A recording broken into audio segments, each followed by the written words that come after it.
meantime, in the UK, Brexit dominates the papers with some headlines more catchy than others. Says now the MPs take control. Johnson loses control. Johnson demands election. Boris loses control. Now you decide, Britain. Well, let's do an opening call to London with Juliana Olainga. Hello, Juliana. A wonderful morning to you. Good morning. Good morning. So how is London and, of course, the markets reacting to last night's Brexit drama, which saw Prime Minister Boris Johnson lose control of Commons business after a rebellion by members of his party?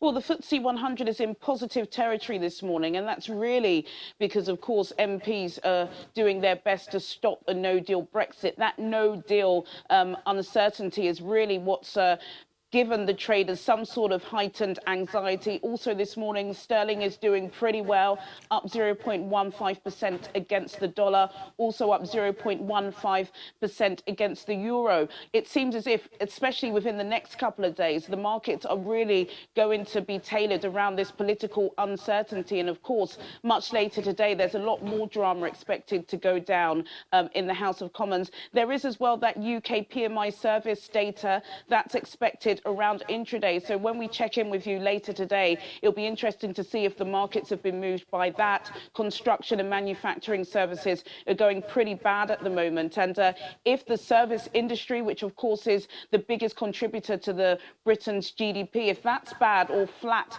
today, then we could indeed be heading into a recession. What next? Could there be an early general election?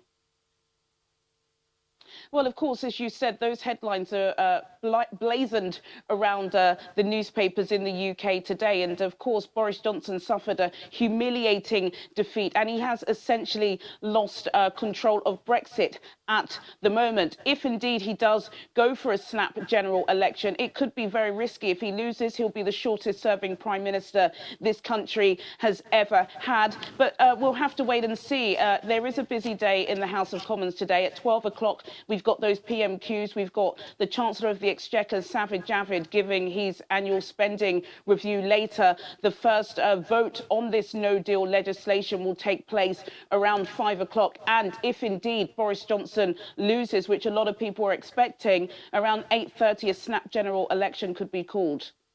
All right, we'll wait and see what happens later. In corporate news, Marks & Spencer will drop out of the FTSE 100 today. That's for the first time since the index was created in 1984. What really went wrong with M&S?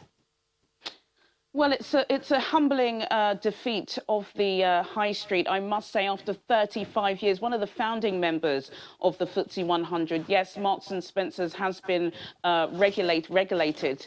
And it's a pretty shame. The interesting thing is, this morning, just as, you know, that deregulation took place, their shares rose 2.5%. But of course, it's too little, too late. Marks & Spencer's really tells the tale of the British high street. A lot more people have been moving online. Of course, we've seen that the footfall on the high street just isn't the same. And it's been tough because a lot of their competitors are able to sell lots of retail items pretty cheaply. They've had some big campaigns. People in the UK are used to seeing a Christmas Marks & Spencer's campaign with lots of celebrities, but it just isn't selling with this new type of younger customer who wants things a lot more faster and cheaper. So yes, it is a humbling of Marks & Spencer's, but of course they're still on the domesticated FTSE 250, and who knows, they could be put back sometime next year.